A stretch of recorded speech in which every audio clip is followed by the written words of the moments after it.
શું તમે ક્યારેય વિચાર્યું છે કે રડાર કેવી રીતે દૂરની વસ્તુ શોધી શકે છે?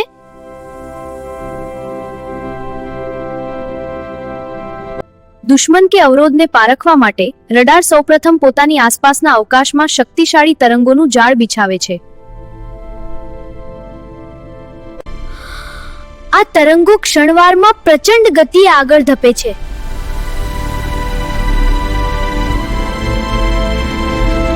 જ્યારે આ તરંગો કોઈ વસ્તુને અથડાય છે ત્યારે તે પાછા રડાર તરફ ફરે છે.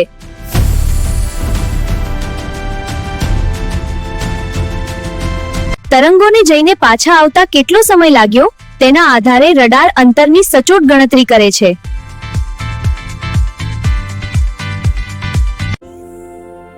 અને આ સમયથી તે વસ્તુ કેટલા અંતરે છે તે સરળતાથી જાણી લે છે.